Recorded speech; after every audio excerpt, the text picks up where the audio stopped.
Here we go. We are There we are. live to live to the world. So yeah, well let's give this a whirl and let's see what this is all about. Thanks, of course. Seems a bit odd. We've had a little chat before now, but thank you so Yep. much for joining me tonight. I thought it would be fun just to get together, talk about some things that you've been up to, maybe some things that I've been up to, and I think I probably just want to ask you tons of questions about what Yeah. it's like to be quick and stuff and stuff like that, because you've experienced the same race as me but from the different end Yes. of the field, and I'm fascinated by that end of the field. So Okay. obviously basically we had a little bit of a chat, I guess, before we did North Downs Way, and then We probably did. Yeah. more of a chat afterwards through Instagram.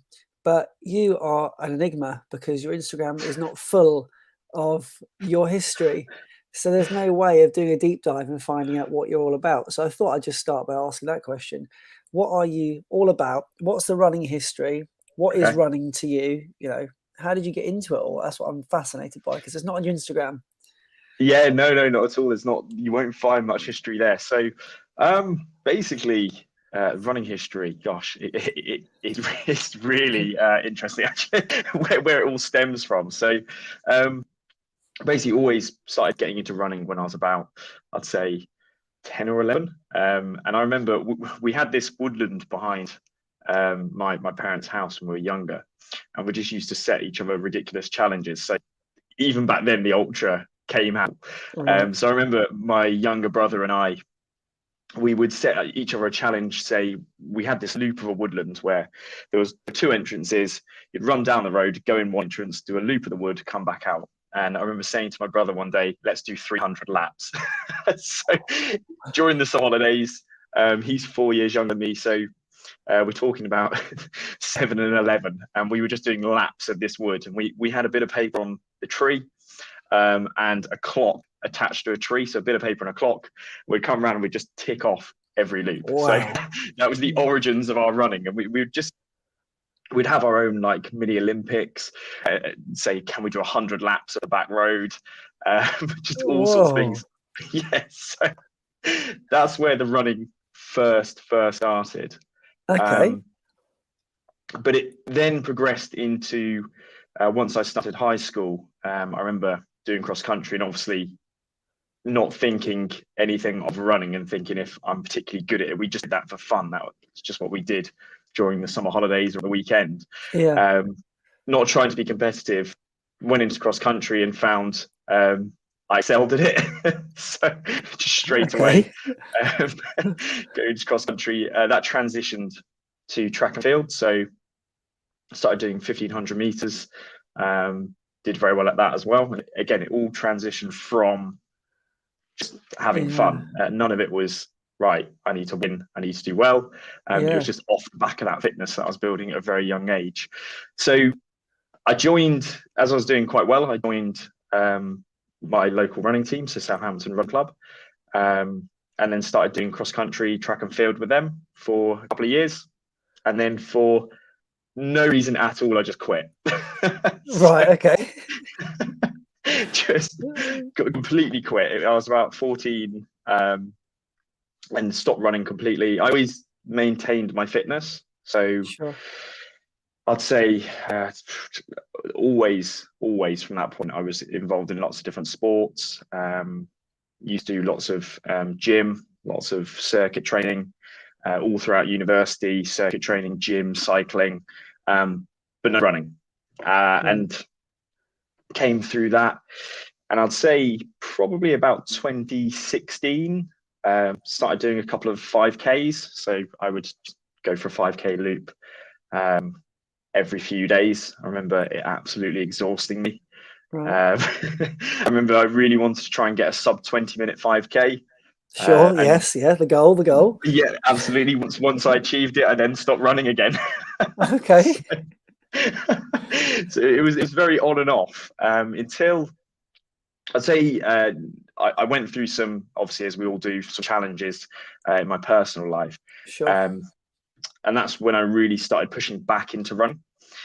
So I remember, again, this would have been about 2019, so the beginning of 2019. So I'd had about a 3-year gap, no running at all. I'd actually stopped doing any form of exercise. And I remember going for a 1-mile loop and just being absolutely exhausted. It was very slow mile, shattered. I remember painful knees, feeling like I had shin splints, all the classic. That was from 1 mile. And again, 2019. So what did I then go and do? I signed up to a half marathon. Yes, yeah. Familiar story, yeah. Yep. So started throwing myself into training for the half marathon. It was actually the Winchester half marathon in September 2019. I did what I would regard a lot of training to a point where I was getting near that half marathon mark. So I thought, okay, I should do pretty well, again, with my background from many years ago, being quite fast. But I did the half marathon, didn't do anywhere near as well as I would have liked. Right, yeah. But still enjoyed the race feel of it, enjoyed the achievement. But I came out that thinking, okay, yeah, my running days are probably, in terms of competitive side, they're long gone. No point really trying too much in that area. So carry on doing a couple of 5Ks every now and then, as we all do. And I then started watching some documentaries. So I remember watching the documentary Where Dreams Go to Die on YouTube from the Ginger Runner when it's a big one. on the Barkley Marathons. And that just opened up a whole world of this other side of running, which it was thrilling. I thought, okay, wow, I like the idea of the challenge. So not only are we taking it from a physical aspect, but it's a real mental battle that we're going through. And I think you can gain an edge where you may not have had an edge before on that mental side. And so from there, it spiraled. Started watching all the classics like Unbreakable, watching the Western States. Started following lots of these big runners in the ultra field, like Killian, obviously, Jim Walmsley, Tom Evans, really on that scene, following all these races. And then I thought, okay, I'm just going to go and do my own ultra marathon solo. I saw that post. You did post about that on Instagram. That's on there. Everybody, if you want to go back, it's on there. There's one that's there. Well, okay, so that one is on there, yes, but I don't think I've included the one before that because it went horribly wrong. Okay. So I planned a 50k route, and stupidly, it was an out and back. So no loop. There's no way that if something went wrong, I could just easily get back home because I ran 25k from my house and then in one direction and then back again. So middle of the winter, really bad weather, very, very frosty, windy. And I thought, great, all these people, I've been watching them run hundreds of miles, I can do 50k. Bearing in mind, I'd never run more than a half marathon, and that didn't go too well. So I went out for this 50k, felt great up to about 20k. Got to the 25k point, turned around, started heading back. I was on the South Downs Way, so I got to around Old Winchester Hill, started running back, and then my knee went completely gone to a point where I was hobbling. Now, at that point, I thought, okay, I'll just hobble a bit, walk, it'll be fine. It's getting very cold. I didn't have the right gear. I didn't have any thermals. So I was just lying on my body, heating itself through running. And I remember also the water was getting cold and I was consuming that. Didn't have enough food. And what happened was my phone died. So I had quite an old smartphone. I don't know if the battery reacted to the cold. Completely dead phone. Watch was almost dead because I had an old smartwatch. No, it was getting dark, it was cold, and I still had 20 kilometers to hobble. And I just remember awful experience. I remember sitting down at the side of the road, like in a ball, trying to keep myself warm. I remember thinking, how does this happen? It's going to be me who ends up dying on the South Downs away. It's the most ridiculous situation. But I managed to get back. I remember being really unwell for a couple of weeks from that. But the positive, I took so many lessons from that first experience. And yeah, it was a solo 50K, and I went completely into the unknown. But that's what I found the journey of ultra is. It's trial and error. An ultra marathon is so unknown. We have no idea how it's going to go. You can be fully prepared, you're well trained, but anything can go wrong. And we can learn lessons through trial and error to better ourselves in ultra. Yeah. So from that experience, I learned the gear I needed. I learned I need a better watch. I need a better phone. I shouldn't do out and backs. No. So lots of small things. And then from there, you think I'd stop at that point because it was such a horrible experience. But from there, I then went and planned a 50-mile loop. Again, another solo ultra marathon. And I did match funding through my work. So I did it for charity as well. And that 50-mile loop, again, train hard for it. Went into that not knowing what I'm going to perform like. I've never run 50 miles. Again, furthest at that point still I had run was probably about 30K because I didn't run that whole 50. And I said I hobbled the last 20. I got about, I'd say about a marathon in that. It was a very hot day because I spent the whole winter and spring training for that. Got to about marathon and then obviously hit a wall, never experienced a wall like that. Legs, extreme fatigue, the muscle cramping, everything you get from an ultra, those late stages. And I remember finishing that 50 miler. You'll have to check my Strava or my Instagram for the time. That's the one that you're probably looking at. But it was, I think, just under 10 hours. But yeah, I took so many lessons from that experience. Why were my legs so heavy? Why were they so tired? There was probably weakness. I'll start adding in strength training. I'll start doing longer runs because there were points in that race where, again, I'd feel that fatigue in my legs. So I'd do longer runs in my training. I'd have more consistency in my training. I did strength training. And then I took that into actual racing. So I had a very, very good training block. So that whole year, I basically did a couple more ultra marathons. I did some virtual ones as well. Picked up a few injuries, which you do, but all of it, as I said, was trial and error. It's all learning towards where I've got to now. So I went into Race to the King 2021, and my goal for that race, I set myself a goal. I said, I want to try and win that race. So that's what I said going into it. Again, sometimes, especially from a competitive, if you're looking at it from a competitive point of view, and I know that's the different take we're looking at here. As I say, we all run our own race. I certainly run my own race in those as well. But I like setting myself goals too. So my goal was try and win my first race.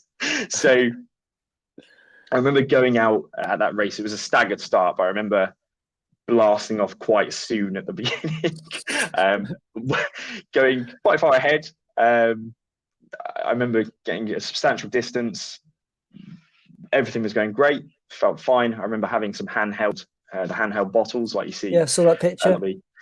Classic US American using it. ultra. Yeah. Didn't have the pack. I started with the pack, but I got rid of it. Had the handholds because we could have support in this race, not like the 50-mile formats you get in Centurion. But in this one you could have support. So I ditched my bag on the handhelds. Went out, everything was going fine until I missed a nutrition point. So I basically was relying on a family who were crewing me to provide my nutrition. So I didn't take it with me because I thought I want to shed the weight, try and go as fast as I can. And I remember coming through the halfway point. It must have been halfway point. A guy had overtaken me at one point, but then I overtook him again. So I remember being in the lead at the halfway point. And I remember the thrill as well. So again, a very delusional state. So for the first race, very dreamlike. I remember watching all those documentaries as I was talking about seeing people like leading those races. And I remember thinking, oh yeah, this is it. I'm just blasting through aid stations thinking I don't need to stop. So they would all be there waiting for me and I'd just rush straight through. I remember I got to after the halfway point, and suddenly, as I said, I missed that nutrition point, went a substantial amount of time without refueling. And that's when I realized how important electrolytes, especially later on in the race, are. And I completely blew up, absolutely blew up. I remember I looked at the splits and I dropped from first to 50th in a very short space of time. I remember walking, feeling really sick. I got to our car about 30 miles into that race. It's a 54-mile race. And I remember thinking, okay, the way to combat this is just to take on as much food as possible. So I started just eating. I ate an entire yogurt. I ate some bananas, drank like a pint of Coca-Cola, had a breakfast bar, and I thought that would solve it. What I didn't realize is your stomach doesn't act favorably, especially that No. far into a race. So I then spent the next 24 miles of the race looking very green, feeling extremely sick. I did manage to pull back and I did finish in 23rd, but it was an awful experience basically. And what my problem there was is I completely failed to execute my nutrition strategy, and I hadn't trained a nutrition strategy at all. I just thought calories are Yeah. calories. So I took away from that and decided, okay, I need to form a nutrition strategy if I ever want to think about racing again. And then that's where I then started looking into Centurion running. So that's when I came onto the scene at North Downs Way, when Yeah. we started talking. Yeah. Yeah. That is And honestly just fascinating. Absolutely, absolutely fascinating. Just that journey, and what's up there, that mentality of wanting to do something that seems absolutely wild, and the solo efforts again.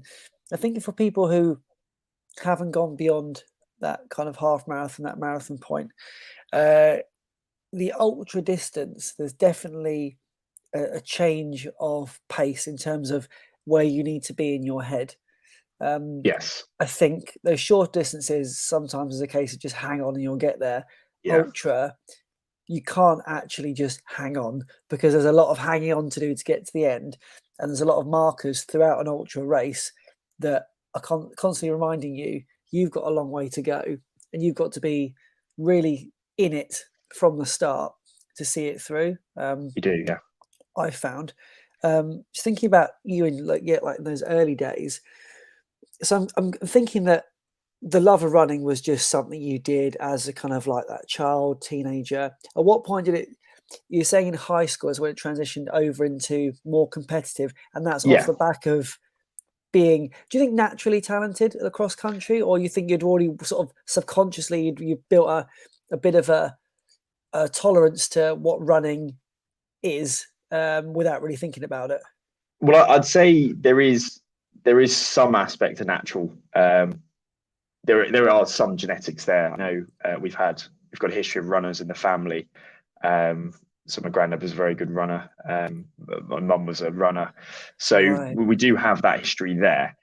But as I say, I never really thought about that. It did come from a point of we're just going to have fun and see how far we can possibly run on a day off school. Yeah. And I Yes. guess I managed to build a base level of fitness from doing that, which then led to success in school and obviously team events. Yeah. And so in those cross country things, I'm guessing kind of the first time you went into the cross country field, if you like, you're aware that you can perform to a certain extent, and then you do well. And I is mean, that a I had no shock for idea. you? You didn't Uh, exactly. So no, okay. no, I remember being at the start line, had absolutely no idea how I'd do. Just seemingly, I remember, I think the first one I did, I came second, and I was thinking, oh, okay, there we are. Wow. So I had Wow. absolutely no. It was the fitness though that, because as I said, it didn't feel a struggle because we'd Right. done those ridiculous. But again, I didn't think, oh yeah, because we've done that, I can then compete. It was only after that I then started taking it seriously. I remember even at school, getting those pre-race nerves before cross country, or whenever we Yeah. did track and field, and thinking, okay, I can't eat this big meal before I race because I'll be sick. Yeah. Yeah, so that's really, yeah. And then, so are you at that point having sort of discussion with your family, saying, actually, I think I've got a bit of what you've got, like, because I suppose when you're at home hanging around with your family, it's not as obvious, but when you're against others, peers, strangers, at that point you start to get a feel of where you fit in. Is there a discussion that you have Yeah, there? there was. Yes. So obviously we were discussing that. We went. They obviously signed me up to Southampton um, athletics, so I started going to that. And then, as I say, we had I remember a parents' evening. We had a discussion with one of the PE teachers asking if they could provide more support for running. So I remember a couple of times him coming down to the track after school and timing me. Well, I'll do loops down there, just Okay. a bit of training. So we did have those initial discussions, but as I say, um, for whatever reason, I just quit. And then, as I said, I did maintain a level of fitness, Yeah. so I was always active. I remember I went straight Yeah. into skateboarding actually at 14 from there. So that's what I really dove into. But I always Yeah. maintained gym work, circuit training, as I say. So a lot of self-drive. Yeah, always a lot of self drive, trying to, especially when it comes to physical fitness, trying to always improve. Yeah. And you talk about those documentaries. I recall watching them again the first time, because you see London Marathon on TV, that's one thing. You see a lot of things in the UK, it does look a certain way, and there's definitely a Hollywood style appearance to things abroad. And those documentaries, remember when I watched them, I just thought, yeah, that's a bit of me. Again, with the handhelds, I was almost, I felt sometimes running in third person. There I am. I know I didn't look like that. I looked probably a complete mess. But the idea that I thought, shirtless, handhelds, Yeah. that's me. I'm good for, yeah, good for 100 miles on that. I just need a little bit of talent. But those documentaries definitely, I think, opened up a whole new world for me. And I started to Hmm. realize that, almost like in the background, you see the superstars up front, but you're also realizing, hundreds, waves and waves of people going past, all shapes and sizes. And I thought, I wonder what that looks like for me. Wonder whether the ultra route would favor me, because quite honestly, I was not having a lot of success at the quicker stuff. I had absolutely zero background whatsoever until I started running. Maybe when I was year six, I think I did a 60-meter sprint. My mum blew the whistle. Everyone thought I cheated, but that's beside the point. But then until I started sort of running kind of on the trails, I wasn't necessarily enjoying running. It felt more I was doing it it was a bucket list goal initially. Run a marathon is a bucket list goal. That was my relationship with running. Hmm. But then when I got sort of past the times of everything, I just started to think about what am I trying to do here, and the idea of having some headspace. Actually, I needed that in my life for a start, and then realizing that I could more or less, if you like, see the world Yeah. that I would normally have just completely skipped over. And even running, I then started walking more, started looking around me. Um, but yeah, seeing those ultra documentaries just gave me a real insight into what could be possible, and I just didn't know anything about it. It was so new to me, such revelation, and I don't even really know to this day how I came across it. It just appeared, I guess, in front of me, um, and that was it. The kind of no looking back, really. Yeah, it was very much the same for me when I saw his documentary. So I went from that road half marathon, and I don't think I'd ever even looked at the concept of trail running. It was just all road running or track or the track. And again, I remember seeing those documentaries, same way, started envisioning myself doing that, thinking, wow, Yeah, that the mental resilience you must have to be able to pull through one of those races. Um, so yeah, I went that really definitely drove me in. But I remember the lure of the trails as well. I remember again doing all this training on road, and then as soon as I transitioned onto the trail, I always liked hiking. I love the mm, outdoors. Um, and be able to cover more ground in the outdoors, again, hugely appealing to me. It's almost like if I can get my fitness to a certain point, I could essentially hike a lot further because I'm now running it and I can see Yeah. much more. And so that freedom in the movement of running, especially on the trails, it really drew me in. But a lot of people that I know, if you ever speak to them, they'll say I'm basically allergic to the roads now. I can't. I just absolutely despise road running. Yeah. cannot stand it anymore. No, I having done it over the last few months for me, just to try and get my fitness back, because it's easy just to loop round. Yeah, of It's so course. different. But it's achieving a goal basically. But I wouldn't say it's fun. I don't have any fun No. necessarily doing it, but I feel good that my fitness is being maintained until I'm at a place where I can then go and really spend a lot more hours out and about doing things I want to do.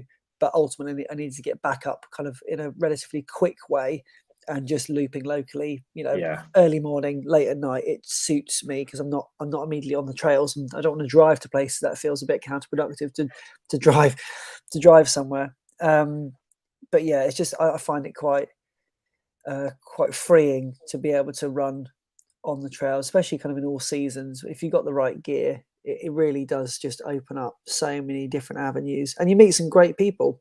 All the people I've met have been through the trails, Yeah. and that's just it's a really nice community that I didn't realize existed. And I would probably say that community doesn't exist in the same way for road running. I'd agree. Yeah, definitely. I had that experience too. Yeah, it's just great. And I'm thinking back to that race to the King. So let's say you had won that race. Yeah. Do you think that would have altered the next period of time for you? Were you more Um, driven because you didn't do what you wanted to do? yes, I think so. Yeah, definitely. Mm. So I remember after that race, I went through a pretty rough period in my life. A few things Mm. happened which really put me into a bad place. And I know a lot of, and again, meeting a lot of these ultra runners, quite a few of them, everybody's often running away from their troubles, so to speak. Mm. There's always something there, especially if you want to run these obscene distances. So I really channeled that energy into showing what I could do. Mm. So it's really putting myself out of that place where I remember starting off 2022 in a terrible way. I remember being really sick with COVID. The whole life just changed, a few circumstances. I then went into running, started training, and I fractured my knee from running. And so really bad start to last year, terrible start. And I thought, I'm going to use that to basically drive me in my next race. So I signed up to North Downs Way 50. Yeah, And I remember watching your videos actually on the North Downs Way, because obviously I didn't live near that area. I wanted to yeah, understand the course, the route. I remember your videos being really helpful, especially almost like a virtual recce as well at times. I was looking at your Strava as well. Really learning that route from a virtual perspective. And then obviously I did go up there and start wrecking it. But I basically channeled all of that mental side, all that, what I'd say, hardship into mm, that race, because I know an ultra, everybody's going to have a hard time, no matter what. yeah, We usually get to the halfway point feeling quite fresh, but then the next half of the race is, I would say, 90% mental. The whole thing is mental battle. You go yeah, to a very dark place, lots of negative thought loops, as you're probably yeah, yeah, familiar with. yeah, Everything is trying to get you to drop the race or just walk it in, and you have to have a reason to keep going. And as I say, from that competitive side, we all experience that. So if you are trying to podium, we all experience that. Everybody does. There hasn't been a single time I haven't experienced that horrible wall, that mental hardship, that wanting to stop, all that extreme pain in my legs. And it's quite an interesting story, North Downs Way, which I'll get onto in a bit, of that front field and what it actually went like, mm, because we all have our story. But yeah, I remember before that race, and this is a tip for anybody who wants to do an ultra marathon. And again, not necessarily from a point of trying to podium or win a race. This is for anybody. If you even have your own time goals or anything, you need to go into the race with a strong why. So you need to know why you want to hit that goal or why you want to finish. Yeah.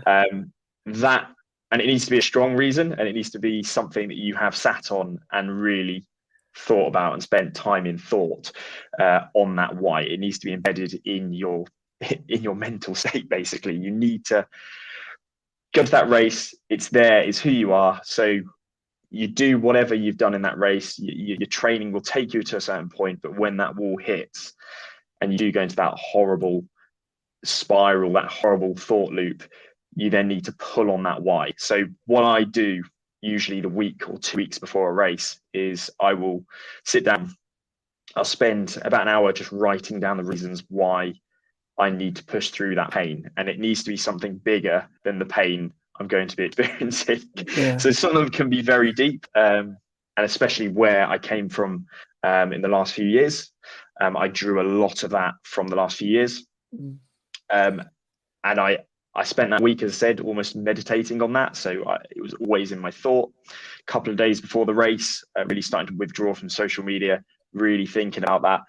And then when I went into that race, I pulled on that, and that was able to keep me running at a relatively fast pace for that. Well, a fast pace for that final half of the race. Going into that race, I did set a goal. My goal for North Downs Way was to do a sub 7-hour finish.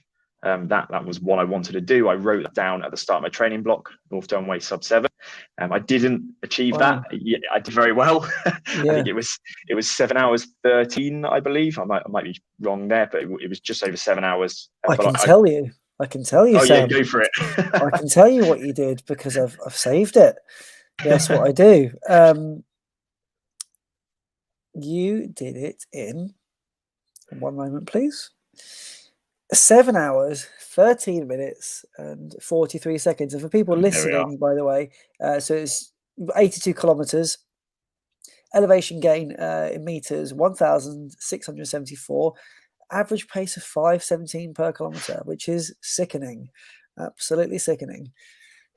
Yeah, so I set that goal, as I said, sub 7 hour. And I know I can achieve that.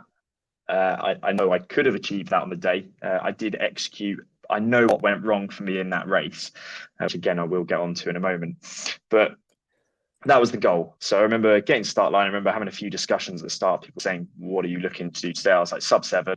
That's my goal." I'd written all the splits down on my arm, so I had Sharpie written all the way down my arm. What time I needed to come through each aid station. I had my total average pace.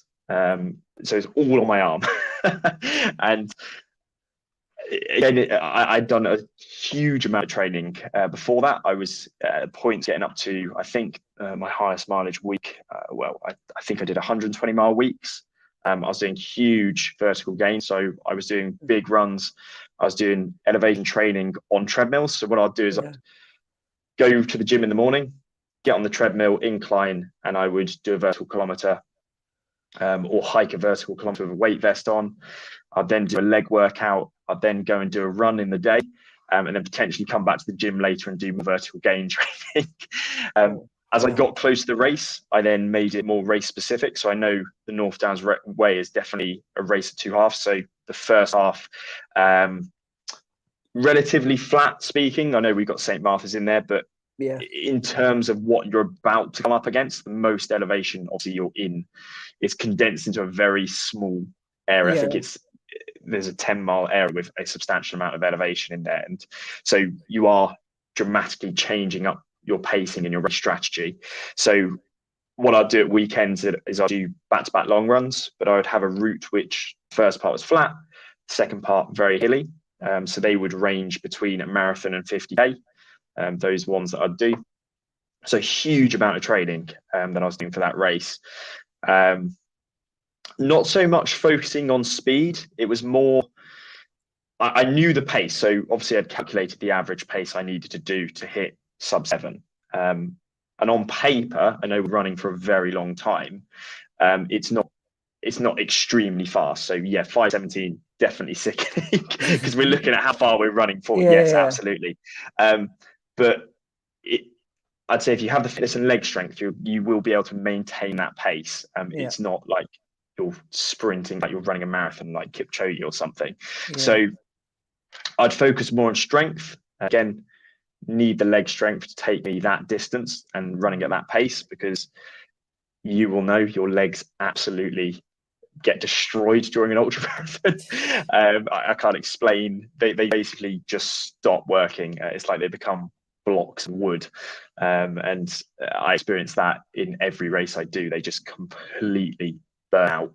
And the muscle cramps I get, extreme. So I knew the pace I had to reach. So a lot of leg strength training, a lot of conditioning. I know conditioning your legs helps alleviate cramping. So if you have better conditioned legs, you're less likely to cramp. So that was another thing which I was doing. So again, lots of running, lots of long runs will condition your legs, and I'm a huge believer in the long run. Don't make your long runs too long. So don't go out and run the same distance you're going to run in your race, because what you're going to do is you're going to fatigue yourself, and it's going to take your body too long to recover. So you're actually going yeah, to be in a state of recovery, rather than at your peak fitness state, or your peak state going into that race. So don't make them too long. I said my longest was 50k, and I felt that may have been slightly too long. And I cut the long runs out typically 2 weeks to 10 days before the race. So I'll do my final long run in that distance. But again, you don't want to be running an ultra marathon 10 days before a race, because your body won't have recovered by the time the race comes. yeah, But it's just getting it right, again, through trial and error, and what works for you. And that's going to help you keep a good pace for a long time, having those very conditioned legs. Now, I then obviously needed a good nutrition plan. So every long run I'd do was a dress rehearsal. So I'd take the full kit, and I would practice a different nutrition strategy on every okay, long run that I did. So I went through so many different brands of gels and liquids and foods, and I tried everything until I found exactly what worked for me in terms of my stomach, and then trying to postpone the wall as long as I can. Always going to hit that wall in an ultra, but trying to postpone the adverse side effects, such as those wobbles that you sometimes get, feeling like you're going to pass out, or yeah, you just completely depleted. So tuned all that in through that nutrition plan, that dress rehearsal every week. As I said, substantial amount of training, and I got into a place where I felt confident going into that race. Now, the other side of things, I found this happens a lot before a race, is quite often we get phantom niggles or injuries, so to yeah. speak. Yes, we So do. it's always before the race. So I remember my hip flaring up about 2 weeks out from North Downs Way, and also my back. So I've had a history of back problems. I slipped a couple of discs in 2013, completely unrelated to running. I remember I was having sciatic nerve pain and also hip pain on the other side. So I had the sciatica in my left leg, and I had hip pain on my right hip. And I remember thinking, well, I'm not going to be able to run this now. So I remember at that point, I was like, that's it, I'm done. My goal to sub 7 hour. And I knew at the time, if I could sub 7, I could potentially win that race. I was like, yeah, it's all out the window. So got into a negative thought loop even before the race. That pain then started to alleviate about a week before the race. Again, a lot of it often is phantom pains. Maybe we're in that taper stage as our body is making those micro adjustments. Again, we are recovering, we are repairing. That's why we allow ourselves to taper. Things can start appearing. You get bits of information, you get those pains. Perfectly normal. It's also normal for your legs to feel sluggish during taper. So I'd go out for a run during that taper, and I feel like my legs again are like blocks of wood, and I'm thinking, what? There's no speed in them. I've lost it. Yeah, Again, that's fine. We use that taper just to keep our legs tuned up. And as I said, about a week before, I then, okay, right, the pain's starting to go, this is good. I'm going to stick with that goal. I wrote my whys down, as I said. I focused on those for a week. And I remember as you know, Centurion Running, they release the lineup before the race, which Yes, they do. that in itself can be for myself, I know others, probably not an idea to read those before the race, because again, it can throw us off, especially if you've got a goal maybe to podium or win. You're seeing all these competitors joining it, so maybe an idea not to focus too heavily on that. I remember speaking to Ed, who won the race. He was saying actually in the race is like, yeah, it was quite a bit of pressure seeing myself on there as potentially the favourite to win the race. Yes, So, I know. yeah, so just trying to stay focused and try and ignore all those external factors. You need to trust in your training. You need to trust in how you performed. My runs, I had performed to a level where I could do that, and I needed to trust that process. And I remember reading that start lineup and thinking, well, I'll be happy with 20th place at this rate. So I was originally going from potentially winning sub 7 hour to, yeah, I'll settle with that because I've read this lineup. They're all much better athletes than me on paper. I was then going on Strava and having a look at them and thinking, but again, that's nothing to do with who I am and what I can pull out on the day. So I needed to push that to the side. As on the day, 2 days before, I'm having those extreme pre-race nerves. I basically do nothing 2 days before. So, 2 days before, I'll go for a 5K around the block. I'll do quite a fast 5K, not extreme, just to keep my legs rolling over and keep that speed in them. And then I'll go into a full carb load.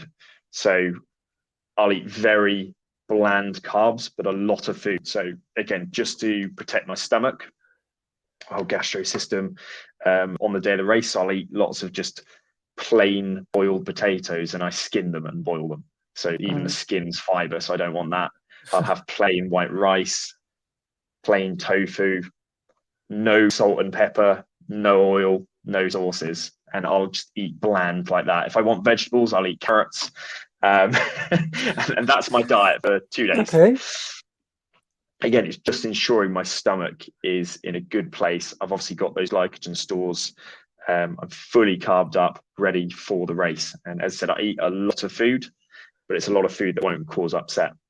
Yeah. And again, lots of carbs, very carb heavy. I then, again, those 2 days you want to hydrate a lot. So that's what I do as well. And I remember turning up the morning of the race. Again, nerves very extreme because I want to hit this goal and I know what it requires. And I know that the fear isn't, oh, who are these people I'm competing against? The fear is the pain I'm about to experience to hit that goal. It's quite a weird place to be. I know I'm about to go through some of the worst pain I've ever experienced, and I have to be mentally ready for that. And when that comes, I have to keep going at a good pace. So,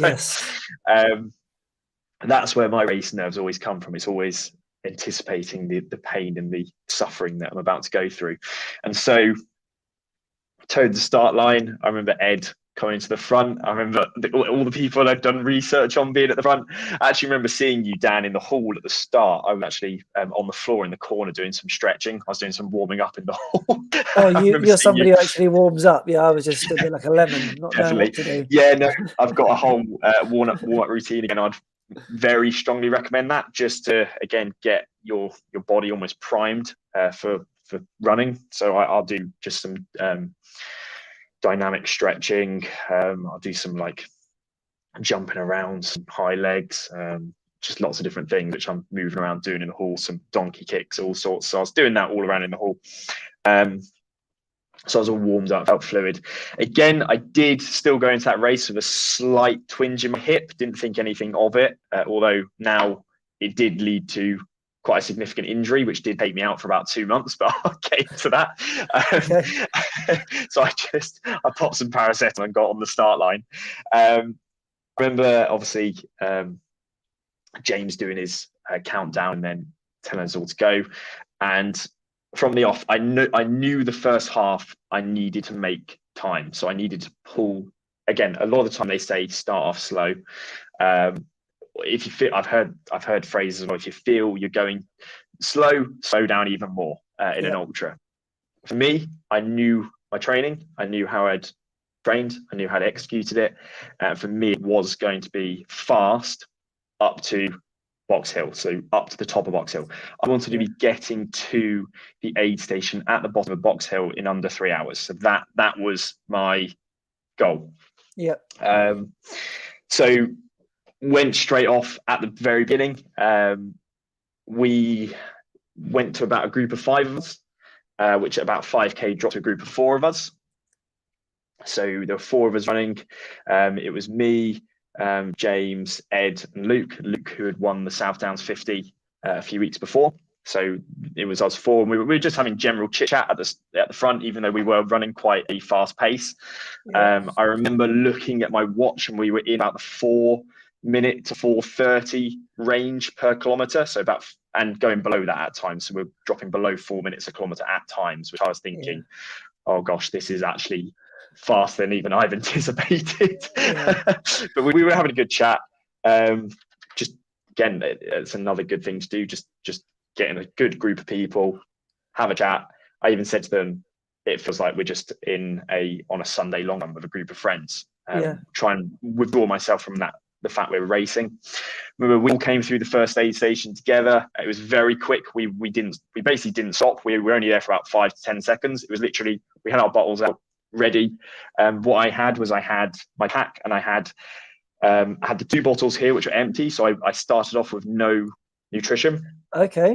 My nutrition plan was I start fueling at the first aid station. So I went with empty bottles to reduce weight. I had my tailwind in there.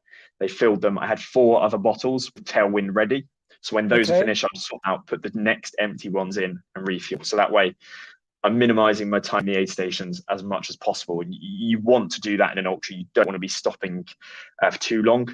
I find that when I stop, everything starts cramping up and I don't want to keep going, or I become quite sluggish. So we blasted through the first aid station. It literally was just a refill and run. Carried on. We got to St. Martha's. I then decided to try and push forward. So I then pushed up the hill into the lead, and we were coming through the top of the hill at the front. And I was thinking, okay, I'm just going to test the field slightly. This was just how I was thinking at the time. And I remember going ahead for a little while. It was probably about 2 kilometers. I stayed ahead. And then I remember Luke and Ed catching them back up. So then it was a group of 3 of us. Again, continued general chit chat, came through the next aid station. Again, very quick refuel and straight out again. Always executing our nutrition plan. I know those guys had a solid nutrition plan as well. I could see when they were taking their fueling, how often we're sipping, and it was very similar to what I was doing too.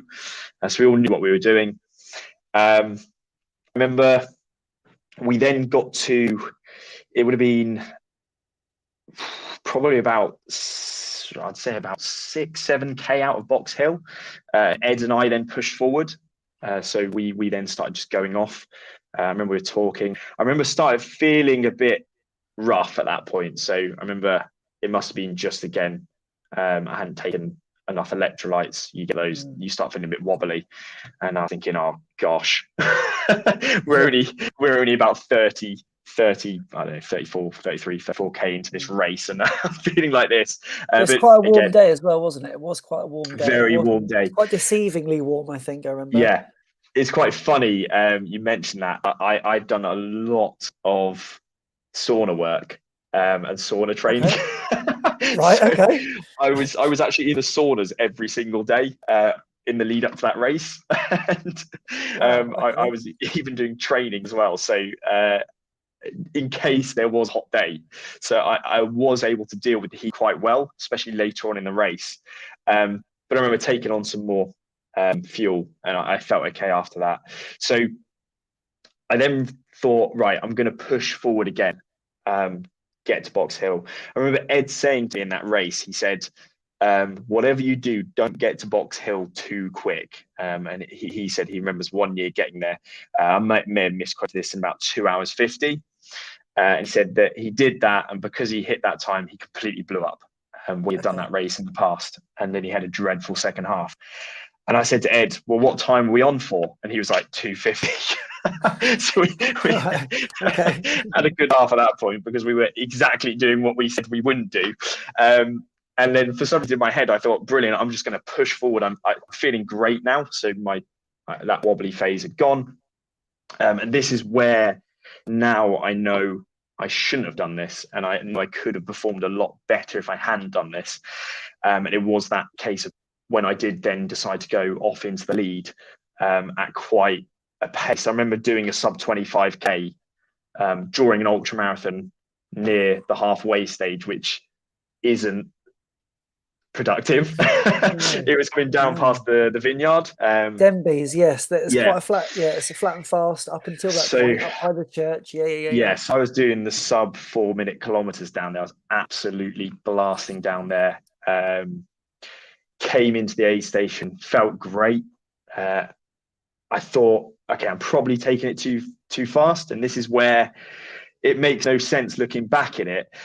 I knew I wanted company going into the second half because, again, from a mental resilience standpoint, it is nice to have somebody there with me. So I thought, okay, I'm going to wait at this aid station for Ed to catch up. So I'd just done that extremely fast run for nothing.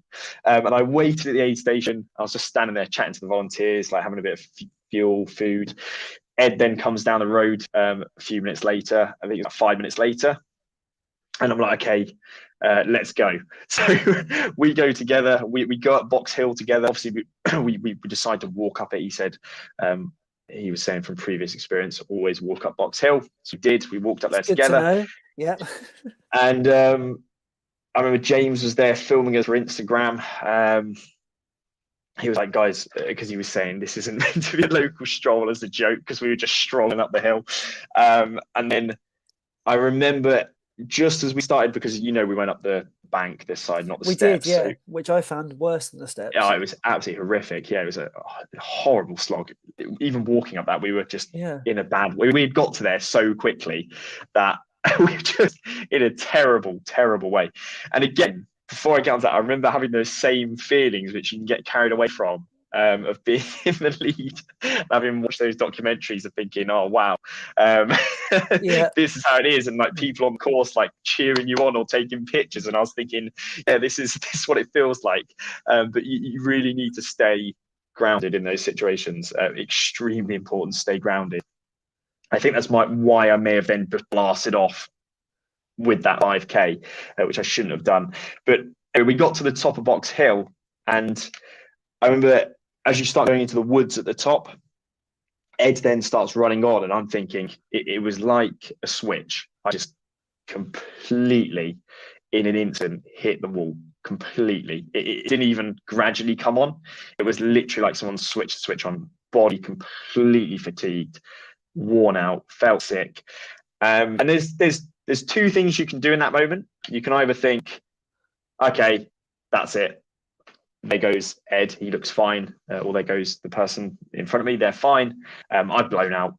I can just walk now or give up. Or again, you can then draw on all the training you've done, and as I said, those whys that I wrote down. So I started drawing on that and thinking, almost in a way, I was saying the pain there was worse than the pain that I'm experiencing right now from a mental level. So I can push through this. So I kept going. There's actually a video of me going up the top of Box Hill. You can see it on my face. I was just in pain, grimacing, but I was still running. You see Ed slowly making his way off. So I didn't see him again for the rest of the race, actually. So that was the last time I saw Ed. I then went over Box Hill, carried on. Luke then caught up with me. Again, winner from Southhounds 50.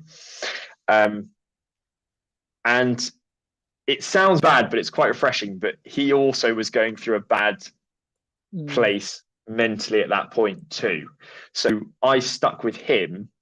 We were just chatting. So, and that was quite nice for us both be running together at that point. And I certainly felt awful. And he was starting to feel dreadful as well. We got to, I think it's Reigate Hill.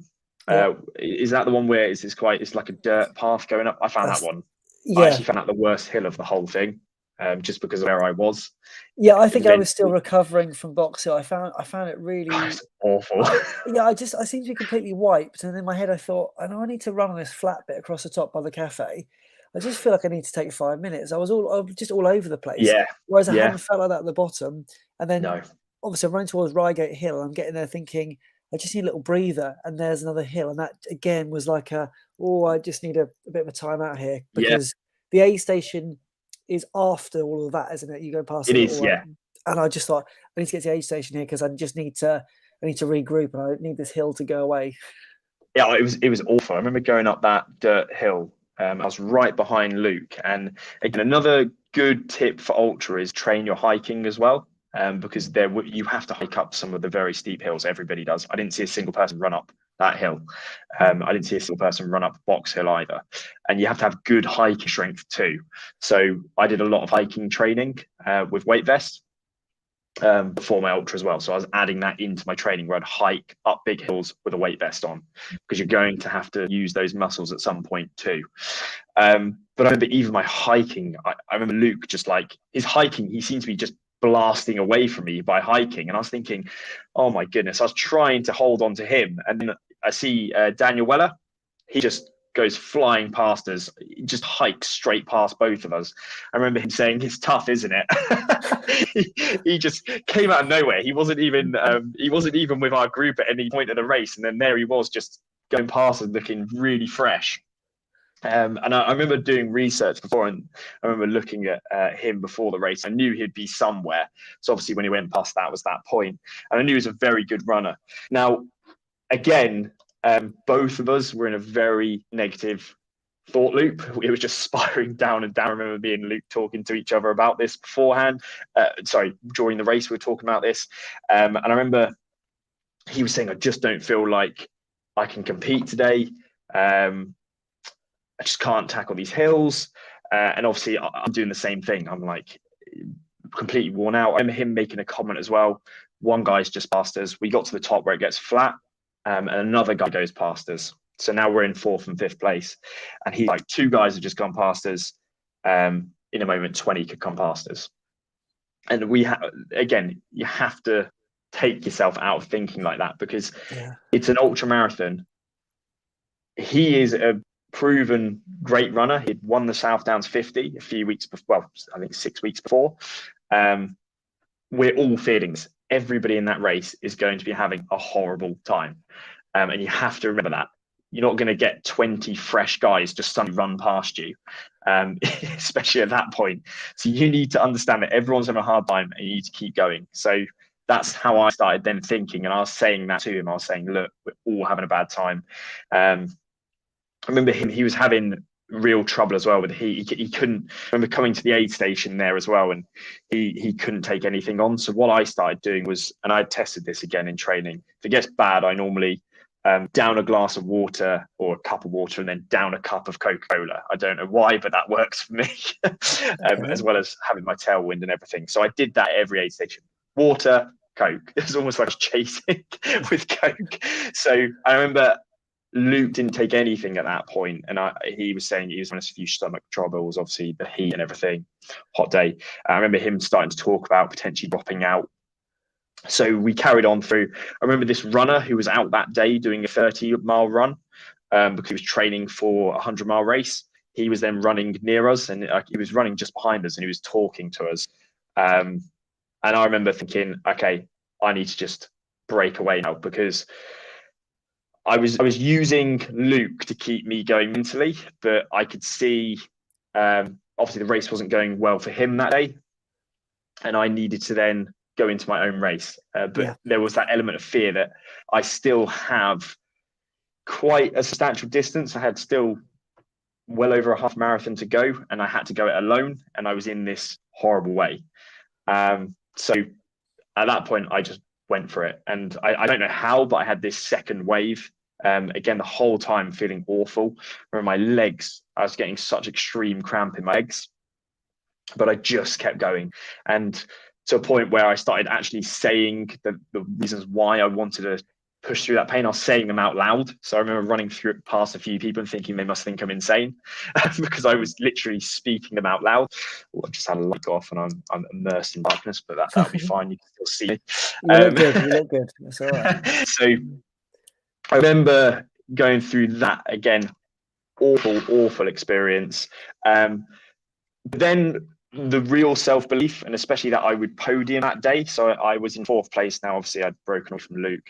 Yeah. 3rd place had gone past me very quickly. And I know he's an exceptionally quick runner. I've got him on Strava. He's an incredibly fast runner. I think he's 2:20 marathoner. So really, really quick. And he had flown past me at Reigate. But anyway, we came to Caterham, the aid station, I think it is. Yeah. And I remember he was in there and he was looking in a bad way, basically. And Oh, good. it was Good. it was at that moment I came into that field, and whatever happened in me, I suddenly knew I was going to podium that day. I was like, I'm going to podium. I'm still quite a substantial distance from the end.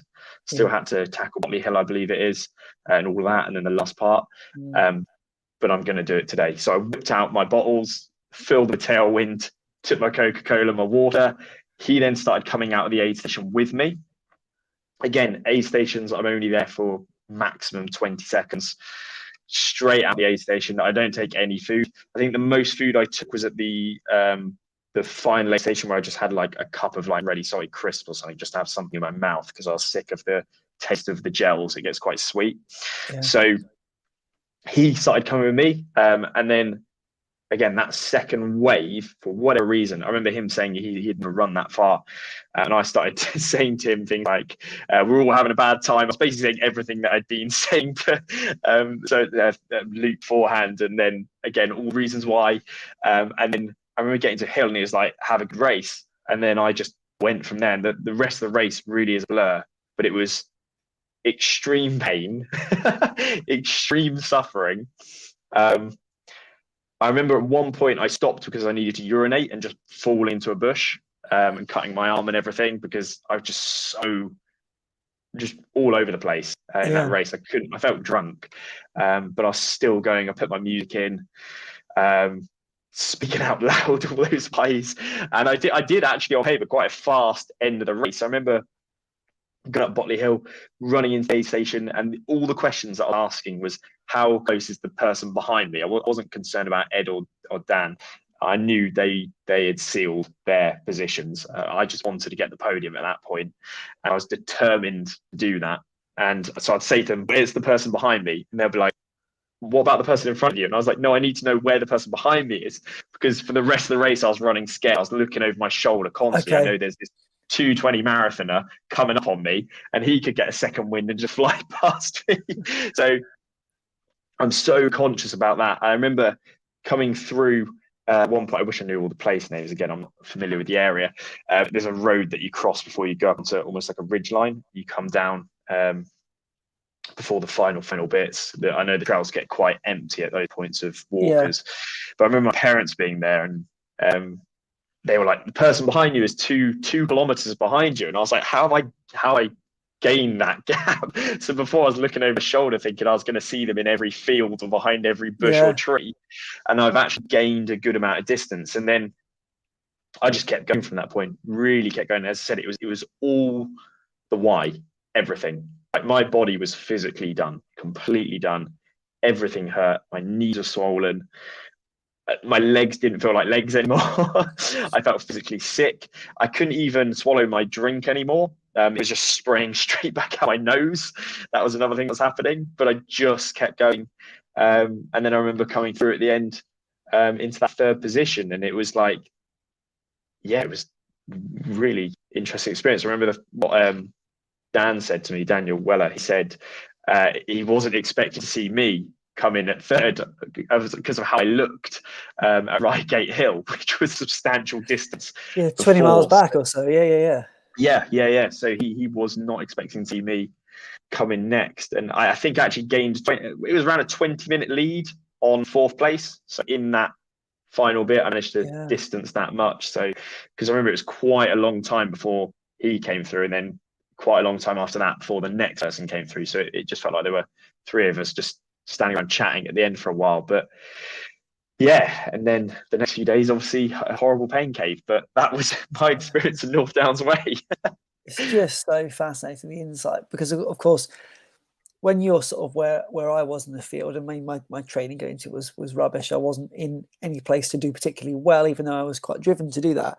Just the fitness, it doesn't lie, does it? But I had my why I was going to finish and all of those things. Yeah. But also, when I was walking up the hill, I was looking at the tracker because I'm finding it quite interesting to see. And of course, it's a bit of a kick in the nuts when you see that someone's finished and you've got 25 miles to go. That's quite interesting. But the fact that you go through the same struggles, and I think Yeah. that's quite easy for people who aren't up at that end of the field to forget.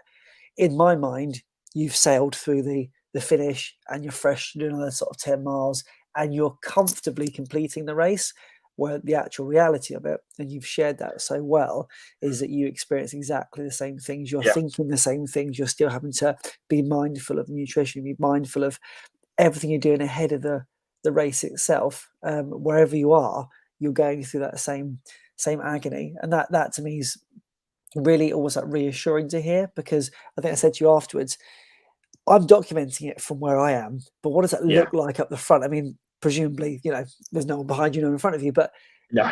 that not a lot of people, I've said this before, who are in the position you're in are sharing it. So I'm so grateful for you sharing it all tonight, but also documenting, look, we are having this conversation up front here. He's having a terrible time, so am I. We might be in positions 1 and 2. It doesn't mean that we are finding this smooth sailing No. at all.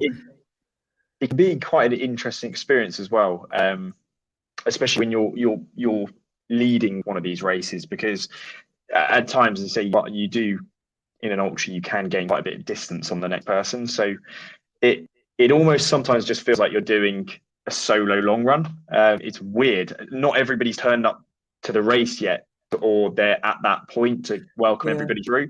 So the aid stations are really lonely places. I remember hearing quite a few stories, and even on your last live stream, were saying that they really enjoyed the liveliness of Box Hill. When I came through Box Hill, there was no one there. It was just me, Ed, and I think one person cheering us, and my parents. There's nobody there. Okay. So we didn't experience any of that. As I said, the aid stations, nothing going on really. They're just waiting for us. And there's really nobody on the track, so we just we're just pretty much on our own. On your own, yeah, just running the course. It's just weird, yeah, really weird. And I had that. I went on to do a race in September.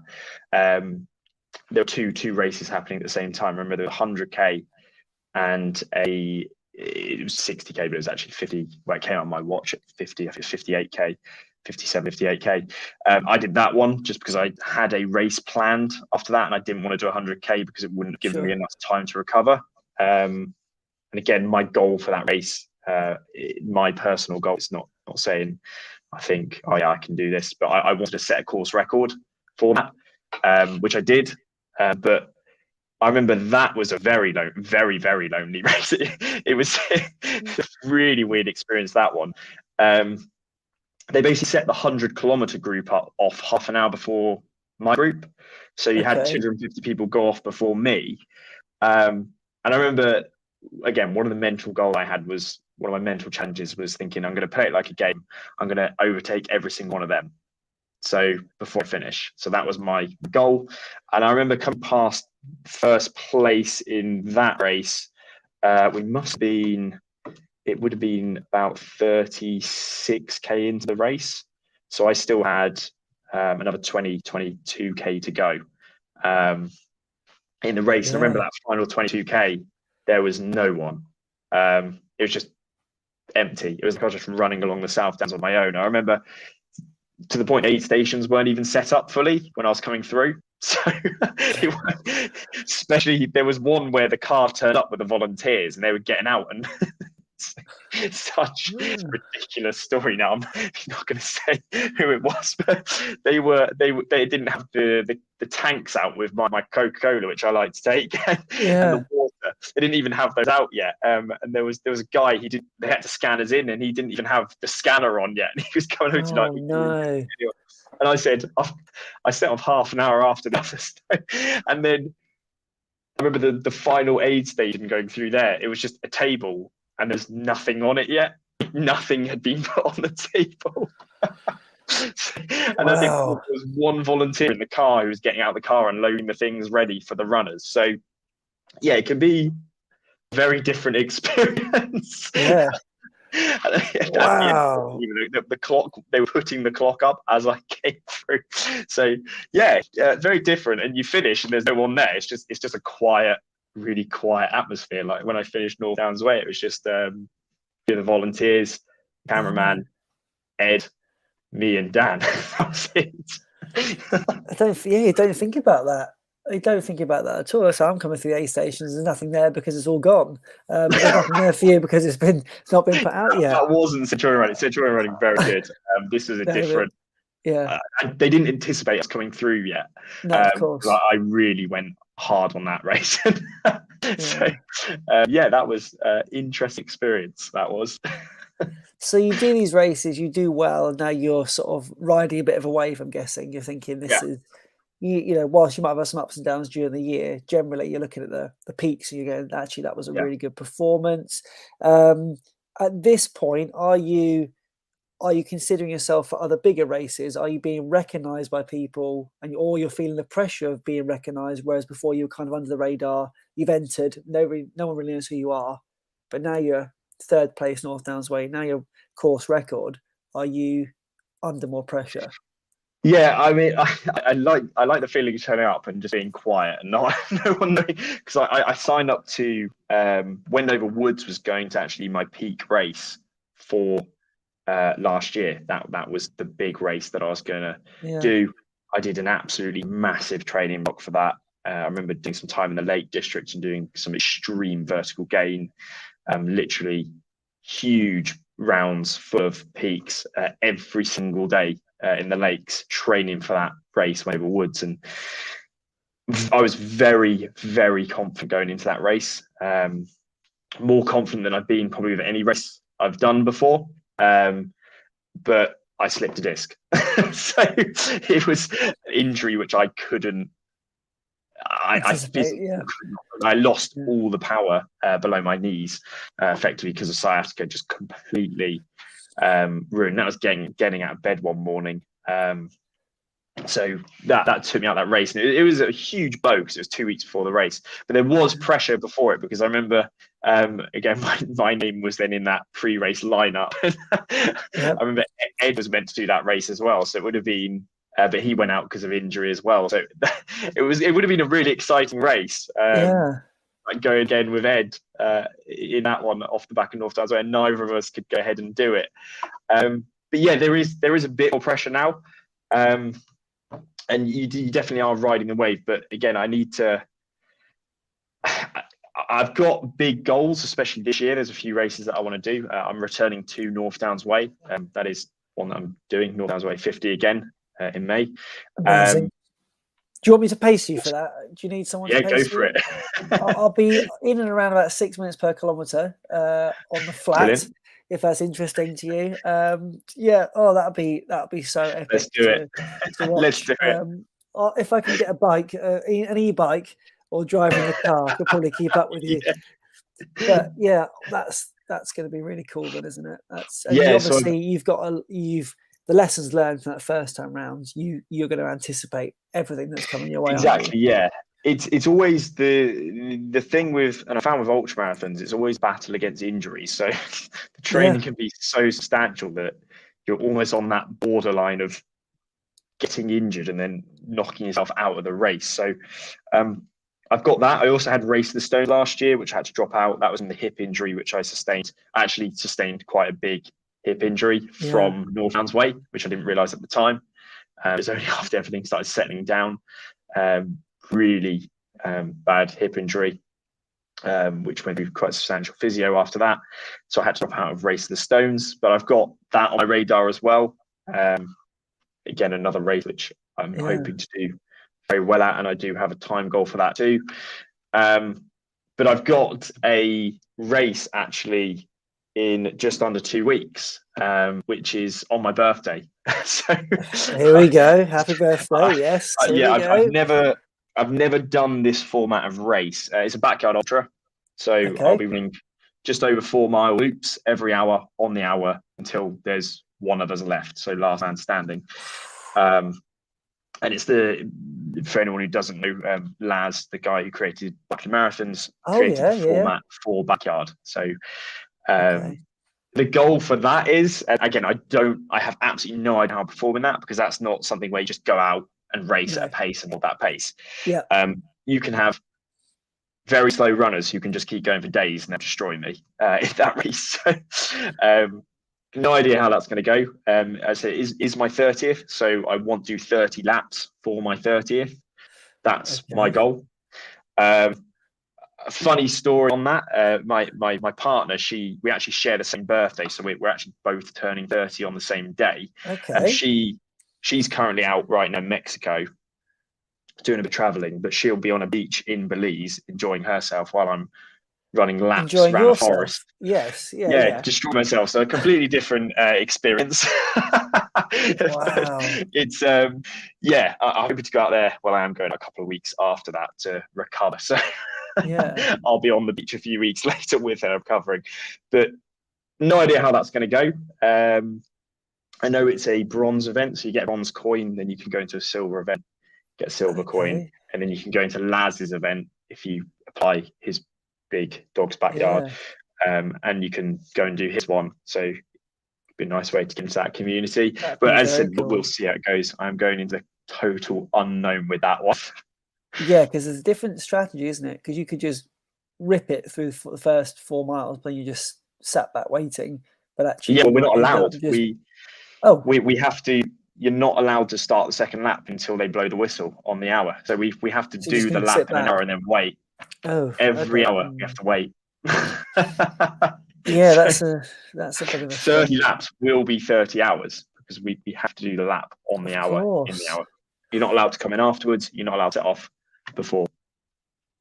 So Okay, that it is sounds. actual torture. Yeah, and going into that race, is there a list of who's entering it? Are you known or not? No, Are you going in nothing's been unknown? published. Okay, good. That's Going good. in unknown.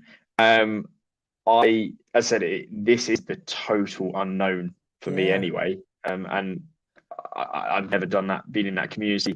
It's not one of these races where you get points for something like UTMB. It's completely yeah, out of the ordinary. But I wanted to do it just to try that format out and obviously have a yeah, pathway to try and one day get into Big Dog's backyard, hopefully. yeah. It just Maybe into sounds. the Barking Marathons.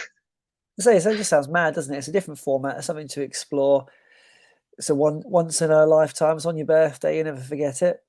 Yeah, exactly. But in At terms of least 30 hours. at least 30 hours, so that is the aim. So that is starts on the 4th of March. So that's going to be very fun. It's looming on me. It's coming very fast. Yeah, But as and I say, in terms of other races, obviously I've got some races which I've looked at, which I really yeah, want to do on the race calendar. So some lifetime goal races. I want to do Western States. Obviously, the yeah, lottery entry system for that. yeah, I want to get into UTMB. That would be fun. So I know there's multiple different ways that you can get into that. Eventually, we try and look at the route if I can get good enough at the $100 to try and get direct entry into that by podiuming one of yeah, the UTMB races around the world. And there's also several races I want to do. So obviously the one in Madeira. There's one in Costa Rica that I want to do, which they've just finished. I think it was last week they finished that one, or a couple of weeks ago. So there's a stage race in Costa Rica I want to do. So lots of races, even yeah, Badwater I'd love to do as well. yeah. Oh, you obviously seen the documentaries on that, and that's just Yes, yeah. that again is Hot. another eye-opening experience. That's utter chaos. It looks like. But I'm sure people, you look on social media and people say, like, going back for my 14th buckle, and you're like, 14 of Oh, them. it's absolutely insane. People who've done it just seem to just say it's just this draw. I've got to do it again. I've got to do it again. Yeah. Just pulls you back. So I'm sure to experience it the first time is hell. but doing it more and more. Again, probably the community, no doubt, is amazing. And it's something you've got to do. I find ultras to be very therapeutic as well. Again, another massive reason I do them is I heard Jim Walmsley actually sum up quite well after UTMB, because there was a lot of pressure on him to win UTMB in the summer. There were a few documentaries that Hoka released on him. Yeah. He was going to be the first American male to win that race. And I remember he completely blew up towards the late stage of the race, because he said he took some of the downhill way too quick. And he came fourth, but he said that basically in that ultra he did 5 years worth of thinking, just about his life and everything. And I find that you go to these very, very dark places mentally. You gain a lot of perspective on life. You're able to think through a lot of things, work through a lot of issues. And that's another reason I do them and draws me to it. I go in expecting that. Yeah, the thinking time. I mean, I filmed both of them, so it comes out. But both times I ended up crying, and that's not. There's actually nothing to do necessarily with what was happening at the time. It was just the process I'd gone through. I thought about everything, thinking about why I'm doing the race and what's going on in my life, and then in just talking in whatever sentence I was saying, in almost on reflection, just emotions. There it is. And of course, left it all in there because it's important to note, but it's almost needed. Like I remember the second time round, I knew going into it I was just never going to really do what I wanted to do. I still had my aim of sub 10 hours, but the fitness killed me. But my aim was to do it for my daughter at that point, because, not wishing to be rude, but she basically ruined my training block by not sleeping and being an absolute nightmare at home. But nevertheless, I wanted to do it for her, and I'm filming. And that again was my driver. I just thought, well, I'm not going to be able to get the time I want, but I've got enough fitness here to be able to, I've done enough damage on the course to be able to walk the rest in and do what I could. And again, just all the thinking about what's it going to be like in 2 days' time? What's this story going to be like to tell? You're telling this story now. This will sit on YouTube, and in 5-10 years' time, come back to it and go, that's what I was thinking at the time. Just love the memories of it, and just love what it does for you, and to be able to be free of those thoughts sometimes. Go on a long run, and typically my process with, especially I've started running more in the evenings. If I'm having a bit of a tough day at work, I'll come home. I don't really want to talk about it necessarily, because it's first of all, it's dull. But the deal is, if I go for a run, the moment I put the key in the door on the way back, that is it. I can think about it. I can hate my job. I can hate, whatever, shout about it whilst I'm out. And as soon as I come back home, I'm like free of it. I'm me. I'm using my runs a lot for that at the moment, and just trying to kickstart the day the right way by a nice early morning run and free myself of things that are in my head before I then enjoy family time. It just feels so much lighter. And because I'm enjoying running and I'm not having to think too much about it, there's no pressure on, I've got to hit 8K tonight and I've got to do this elevation because there's a race coming up. It really is just kind of self-preservation. And I'm just loving it right now. And that's, sorry. No, sorry, that's fine. I was reading a question for you, actually. Okay. A question has come in for you. I'm going to put it on the screen, hoping you can see it. So for Sam, please. What are his current favourite shoes? There's my favourite shoes and comfy, cushy shoes for an easy run. Just before, I was going to also mention to you, because I think you were the first person I saw wearing Tectons. And I thought you were like, again, I've seen all the if you like, professionals, the superstars wearing them. I thought, there's a person I know. Look at that on Strava, Tecton. Wow, you must have got them sent to him direct. That's amazing. But for you, Sam, there are a couple of questions to answer, if you may. Yeah. So I've got a massive. Well, my shoe collection is quite substantial now, as anyone would know. For instance, the cupboard here, partner probably doesn't like how many shoes I've probably got, and more coming. But there's a few that I love. So my favorite shoe ever, which they don't do anymore, which I'm devastated about, was actually the Evo Speedgo. So the Hoka Evo Speedgo was my favorite racing shoe for 50-mile plus ever. Tried everything to try and source a pair in my size, even reached out to Hoka, literally begging them to release a pair to me because I could see their professionals still wearing them, even though they Right. discontinued them. But you cannot get that shoe anymore. And I know the 5, it's just not, the Speedgo 5 isn't comparable to the feel of the Evo. I don't know what it is. That was an incredible shoe. But my new favorite shoe for racing, and it's the shoe that I wore at the last 2 races that I performed really well at. So North Downs 50, and then that other race were the Tectons. I wore that shoe in both races. I've actually got a brand new pair, which I've never worn, ready for my next North Downs Way. So that will be the shoe that I will be wearing. I love the feel of that shoe. Absolutely love it. Now, it can feel slightly different because it does have that carbon plate. It's sort of like an X shape in the shoe.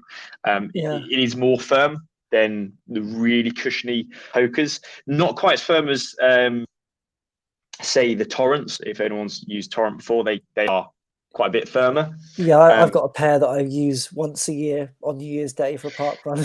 they're there we are. hard. They're hard work.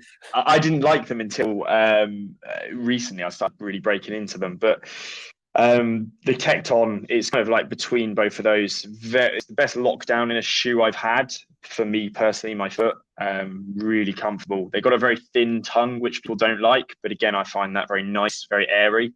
So that's my current favorite shoe to race in. Now, my favorite shoe to do short FKT attempts. So there's a big hill near me which thousands of people have attempted. Really quick thing, or maybe a trail 10K or half marathon. I really like the Pulsar, so the Solomon Pulsar, which was designed by Killian. Very, very firm shoe. So you've got a lot of ground feel. I do like ground feel.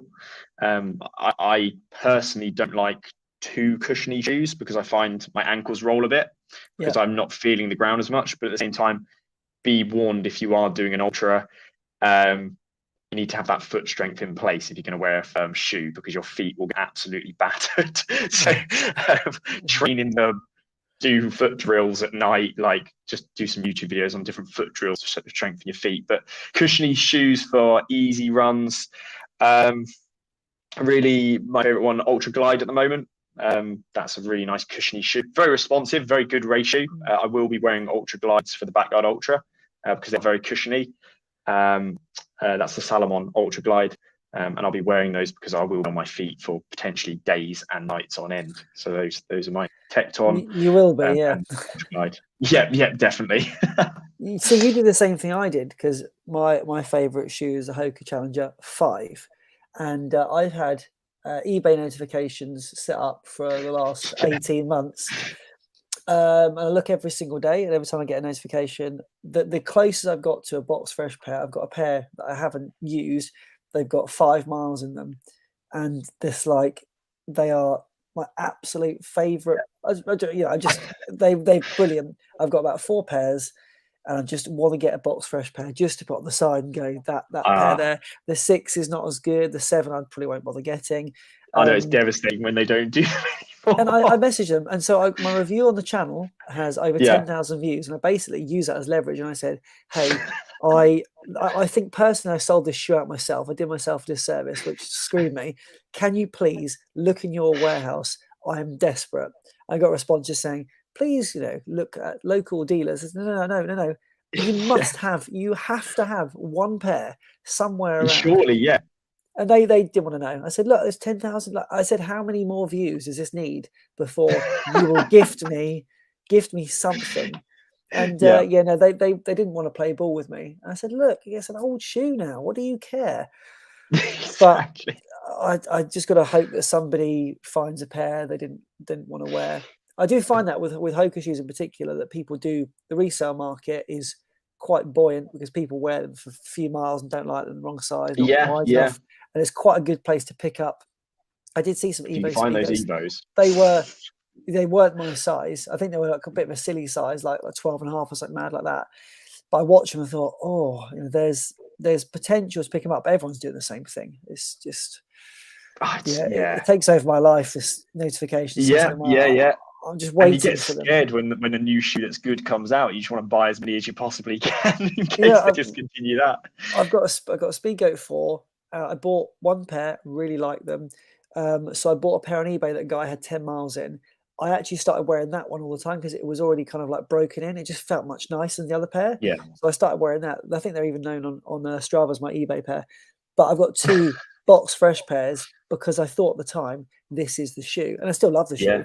Um, and yeah, it's one of those mad things where you shouldn't really do it. It's just in a cupboard. I'm never going to get around to using it. But I've got loads of now just mostly used pairs of shoes that I've got my original ATR 5s, 1,000, I think 1,300 kilometers in them. Yeah. Can't get rid of them. They're just Oh, it's a complete waste can't of no, time. not at all. They're sat there taking up Yeah, space. yeah. I've But got a similar pair of ultra glides that are just ruined. I tried to yeah, go out in them one day and they just there's nothing left. no. It pulls on the heartstrings. But that's really interesting to know because I was going to ask you about shoes. Yeah, the Tecton things. Because I saw a guy in some Alpha Flies on the 50, North Townsway 50, went past me. I thought that's a brave shoe to Gosh. wear. But I mean, he was back where I was, so clearly he wasn't doing particularly well. Yeah, But still, a lot of people wear road shoes, don't they? Because it's dry or can be they dry. do. Yes, they do. But again, I like with trail shoes, you often get that ground feel, and I like feeling the ground. I like feeling beneath the roots, the changing ground, the sand, the again, it's just the change. I like feeling that, and I can respond to that.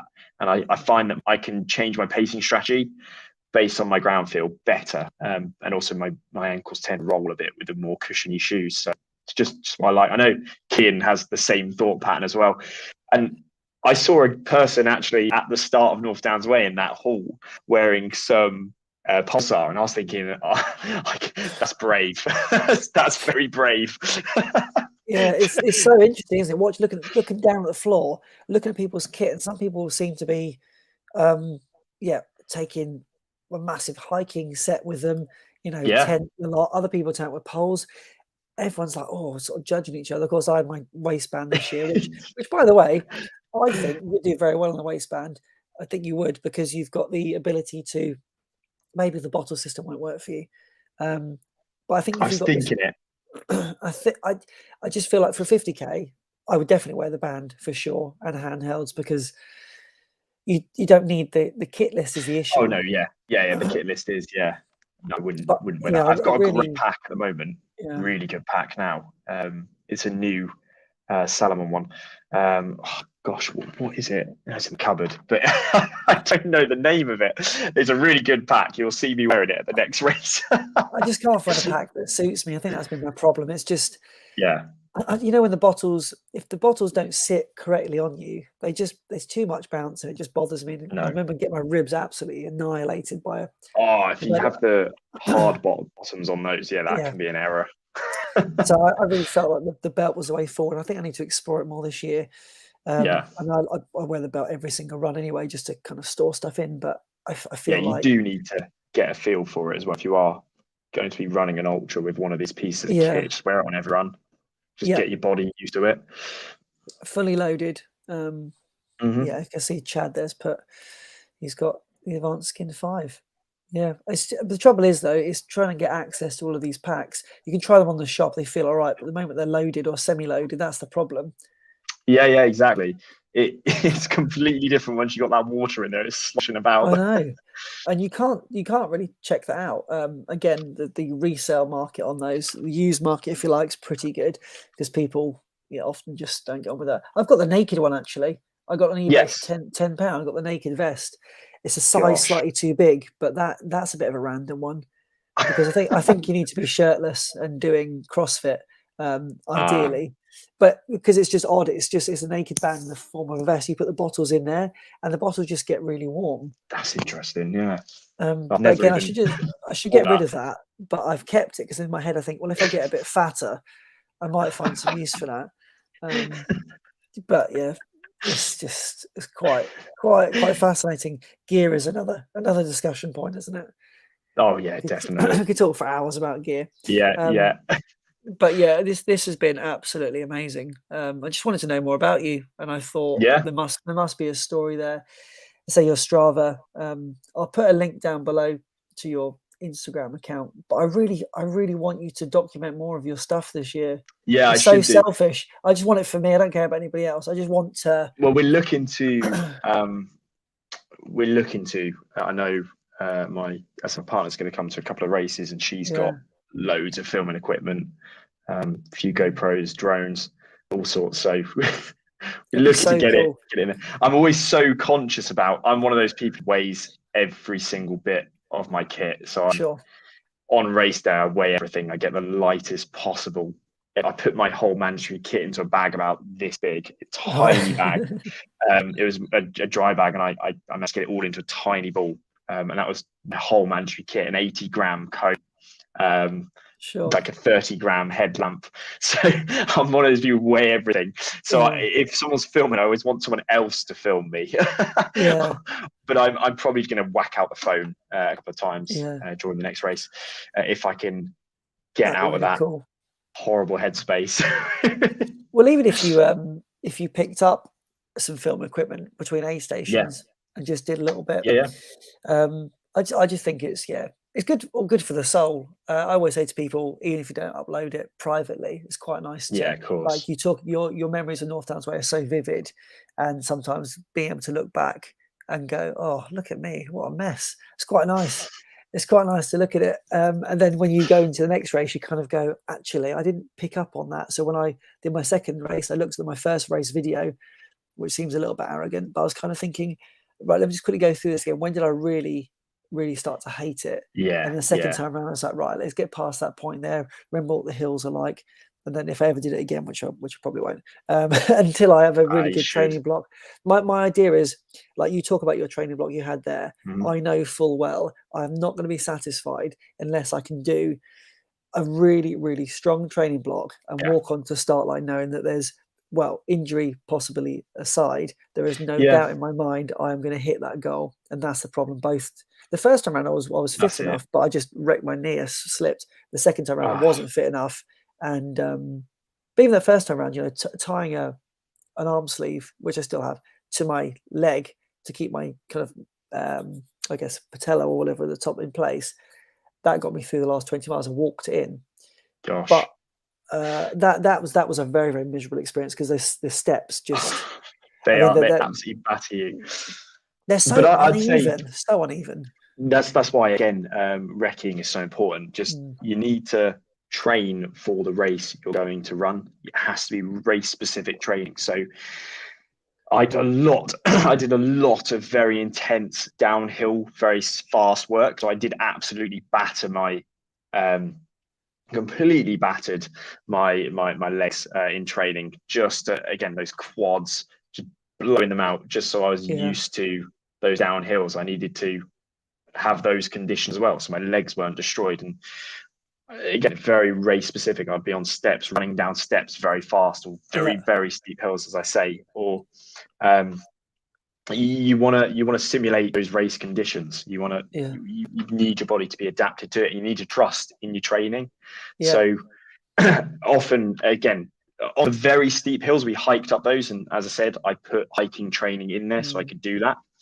I'm not just casually walking up. We want to do a fast-paced hike up there, yeah, and we need to have the strength to do that. But a lot of the hills I was running, and I ran up St. Martha's Hill as well. yeah, Um, and again, it's because I trusted my training. I trained to be able to do that, by going on lots of hills and doing lots of very intense hill repeats, yeah, lots of strength work.